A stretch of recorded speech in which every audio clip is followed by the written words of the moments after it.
शामू नाम का एक मजदूर रोज अपने पेट पानी के लिए टिंगू सेठ के इधर काम को जाता था।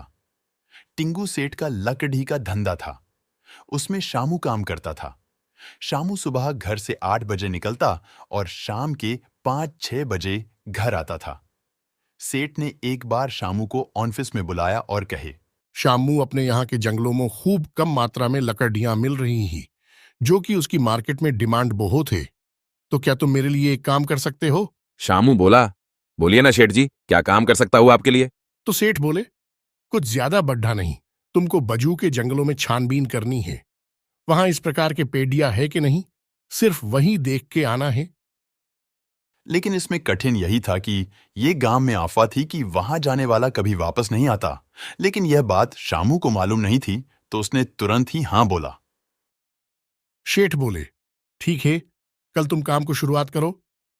सुबह होती है और शामू सेठ ने बताया हुआ काम की तरफ बढ़ता है। शामू चलते चलते जंगल में आ जाता है। वहां एक सुंदर उसको आम का पेड्डा नजर आता है। वो वह जाता है और थोड़ा ठहर कर आराम और पेट पूजा करता है। वो ऊपर की तरफ देखता है तो उसे रसीले आम नजर आते हैं। वो सोचता है, ये मैं तोड़ के घर लेके जाऊंगा। तभी उसकी नजर एक ऐसे आम की तरफ जाती है जो आम चमक रहा था। उसने पत्थर से उस आम को गिराया तो अचानक उस आम से एक परी बाहर आती है। और परी कहती है, धन्यवाद शामू, आज तुम्हारी वजह से मैं 100 सालों के बाद मुक्त हुई हूँ। शामू बोलता है, लेकिन इतने दिनों में किसने भी यह फल क्यों नहीं तोड़ा? परी कहती है, यहाँ लोगों ने अफवाह की है कि यहाँ चुड़ैल रहती है। शामू बोलता है, तो यह बात है।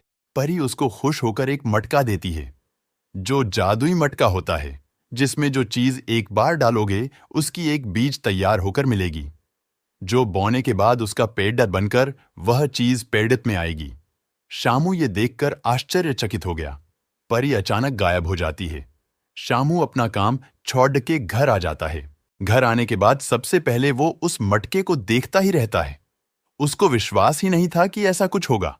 थोड़ी देर बाद वो सोचता है कि ऐसे इस्तेमाल करके देखते हैं। तो शामू घर में एक कंघी थी, उसको लेकर आता है और वो कंघी मटके में डालता है। और आश्चर्यचकित होने वाली घटना होती है। सच में उस कंघी की बीज तैयार होती है, जो शामू देख के हैरान हो जाता है। वो मिली हुई बीज वो अपने बगीचे में लगता है और उसमें से एक कंघी वाला पेड़ा आता है। ये देखकर राजू खुश हो जाता है।